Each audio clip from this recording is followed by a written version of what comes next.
ഇന്ന് നമ്മൾ വളരെ രുചികരമായിട്ടുള്ള മാമ്പഴ പുളിശ്ശേരിയാണ് ഉണ്ടാക്കുന്നത്. മാമ്പഴ പുളിശ്ശേരിക്ക് വേണ്ടിയിട്ട് നമ്മൾ ചെറിയ നാടൻ മാങ്ങ എടുക്കുന്നതാണ് നല്ലത്. ഞാനിപ്പോൾ 3 മാമ്പഴമാണ് എടുത്തിട്ടുള്ളത്. ഇതിപ്പോൾ നല്ല മധുരമുള്ള മാമ്പഴമാണ്. പിന്നെ നമ്മൾ ഇതിൻ്റെ തൊലി ചെത്തി കളയേണ്ട ആവശ്യമില്ല. ഇതിൻ്റെ തൊലി കൈകൊണ്ട് തന്നെ ഉരിഞ്ഞ് കളഞ്ഞെടുത്താൽ മതിയാവും. ചെറിയ മാങ്ങയാണെന്നുണ്ടെങ്കിൽ ഇത് കട്ട് ചെയ്തിടണ്ട, ഇങ്ങനെ തന്നെ ഇട്ട് കൊടുത്താൽ മതി. ഇതിപ്പോൾ കുറച്ച് വലുപ്പത്തിലുള്ളതായതുകൊണ്ട് തന്നെ ഞാൻ കട്ട് ചെയ്തിട്ടാണ് ഇട്ട് കൊടുക്കുന്നത്. പിന്നെ നമ്മളിതിലേക്ക് മാങ്ങാണ്ടിയും കൂടെ ചേർത്തിട്ടുണ്ട്. ഇനി നമുക്ക് ഈ മാമ്പഴം വേവിച്ചെടുക്കണം. അപ്പോൾ അതിനായിട്ട് ഞാൻ ഇതിലേക്ക് ഒരു 1/2 ടീസ്പൂൺ മഞ്ഞൾപ്പൊടി ചേർത്ത് കൊടുത്തിട്ടുണ്ട്. പിന്നെ ഇത് വേവാൻ വേണ്ടിയിട്ടുള്ള വെള്ളവും കൂടി ഒഴിച്ചു കൊടുത്തിട്ടുണ്ട്. എന്നിട്ട് നമ്മളിതൊന്ന് മൂടി വെച്ചിട്ട് വേവിച്ചെടുക്കുകയാണ്. അപ്പോൾ ഇനി ഈ മാമ്പഴം ഒന്ന് വെന്ത് വരുന്ന സമയത്ത് നമുക്ക് ഇതിലേക്കുള്ള അരപ്പും കൂടി ഒന്ന് റെഡിയാക്കി എടുക്കണം. അപ്പോൾ അരപ്പിനായിട്ട് ഞാൻ അരമുറി തേങ്ങ ചിരകിയത് എടുത്തിട്ടുണ്ട്. ഇതൊരു ചെറിയ തേങ്ങയുടെ പകുതിയാണ് ഞാൻ എടുത്തിട്ടുള്ളത്. പിന്നെ ഇതിലേക്ക് 3 വറ്റൽമുളക് എടുത്തിട്ടുണ്ട്. വറ്റൽമുളക് നമ്മളൊന്ന് ചൂടാക്കി എടുത്തിട്ടുള്ളതാണ്. പിന്നെ എരിവിനനുസരിച്ചിട്ട് പച്ചമുളക് ചേർത്ത് കൊടുക്കുക. ഞാനിപ്പോൾ 6 പച്ചമുളകാണ് എടുത്തിട്ടുള്ളത്. അപ്പോൾ എരിവ് കുറവുള്ള പച്ചമുളകാണെന്നുണ്ടെങ്കിൽ 7 എണ്ണം എടുക്കാം. പിന്നെ നമ്മളിതിലേക്ക് 1 ടീസ്പൂൺ മഞ്ഞൾപ്പൊടി ചേർത്ത് കൊടുക്കുന്നുണ്ട്. മഞ്ഞൾപ്പൊടി നമ്മൾ മാമ്പഴം വേവാൻ വെച്ചതിലും ചേർത്ത് കൊടുത്തിട്ടുണ്ടായിരുന്നു. ഇതിലേക്ക് ഞാനിപ്പോൾ 1 ടീസ്പൂൺ തന്നെ ചേർത്ത് കൊടുത്തിട്ടുണ്ട്. പിന്നെ 1 ടീസ്പൂൺ ചെറിയ ജീരകവും ചേർത്ത് കൊടുത്തിട്ടുണ്ട്. ഇനി ഇതിലേക്ക് ഞാൻ ഒരു തണ്ട് കറിവേപ്പിലയും കൂടി ഒന്ന് ചേർത്ത് കൊടുത്തിട്ട് ഇത് കുറച്ച് വെള്ളം ഒഴിച്ചിട്ട് നന്നായിട്ട് തന്നെ ഒന്ന് അരച്ചെടുക്കുകയാണ്. ഇനി നമ്മൾ വേവാൻ വെച്ച മാമ്പഴത്തിലേക്ക് കുറച്ച് ഉപ്പും അതുപോലെ തന്നെ കറിവേപ്പിലയും ഒന്ന് ചേർത്ത് കൊടുക്കുന്നുണ്ട്.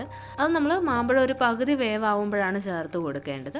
ഇപ്പോൾ ഇതാ മാമ്പഴം പകുതി വേവായിട്ടുണ്ട്. ഇനി ഞാനിതിലേക്ക് ഒരു തണ്ട് കറിവേപ്പില ചേർത്ത് കൊടുക്കുന്നുണ്ട്. അതുപോലെ തന്നെ നമ്മൾ പാകത്തിനുള്ള ഉപ്പും കൂടി ഈ ഒരു സമയത്ത് ചേർത്ത് കൊടുക്കുക.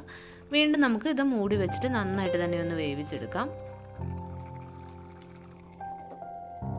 ഇപ്പോൾ ഞാൻ ഇതിലേക്കുള്ള അരപ്പൊന്ന് അരച്ചെടുത്തിട്ടുണ്ട്. ഇത് നമ്മൾ അരച്ചെടുത്തപ്പോൾ അതിലേക്ക് കുറച്ച് വെള്ളവും കൂടി ചേർത്തിട്ടായിരുന്നു അരച്ചെടുത്തിട്ടുണ്ടായിരുന്നത്.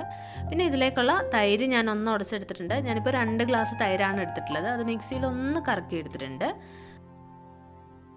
ഇനി ഇതിലേക്ക് നമ്മൾ അരപ്പാണ് ചേർത്ത് കൊടുക്കേണ്ടത്. അപ്പോൾ അരപ്പ് ചേർക്കുന്നതിന് മുമ്പേ തന്നെ മാമ്പഴത്തിൻ്റെ മധുരം നോക്കിയിട്ട് നമുക്കിതിലേക്ക് ശർക്കര ചേർത്ത് കൊടുക്കണം. അപ്പോൾ മാമ്പഴം നല്ല മധുരമുള്ളതാണെന്നുണ്ടെങ്കിൽ ഇതിലേക്ക് ശർക്കര ചേർത്ത് കൊടുക്കണ്ട. അല്ലാന്നുണ്ടെങ്കിൽ നമ്മളിതിലേക്ക് കുറച്ച് ശർക്കരയൊന്ന് ഉരുക്കി ചേർത്ത് കൊടുക്കുക.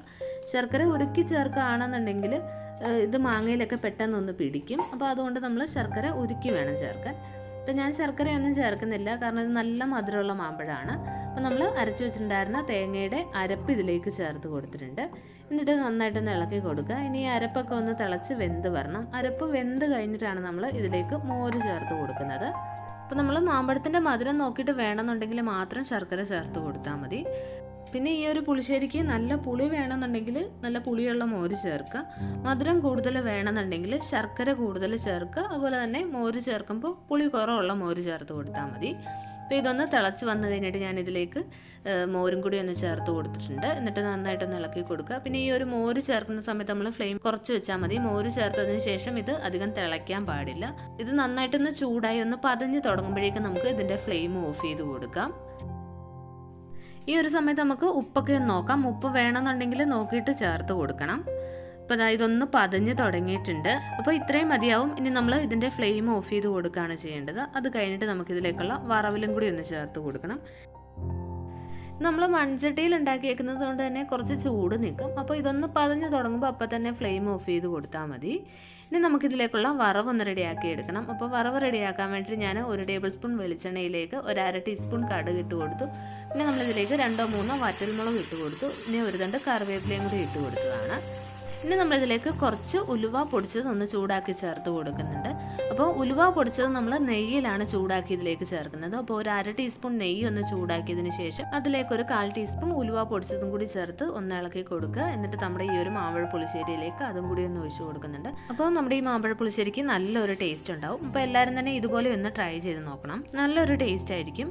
അപ്പോൾ നമ്മുടെ ഇന്നത്തെ വീഡിയോ ഇഷ്ടമായെങ്കിൽ ലൈക്ക് ചെയ്യുക. പിന്നെ ഫ്രണ്ട്സിനൊക്കെ ഒന്ന് ഷെയർ ചെയ്ത് കൊടുക്കുക. അപ്പോൾ വീണ്ടും നമുക്ക് മറ്റൊരു നല്ല വീഡിയോയുമായിട്ട് കാണാം. Thank you.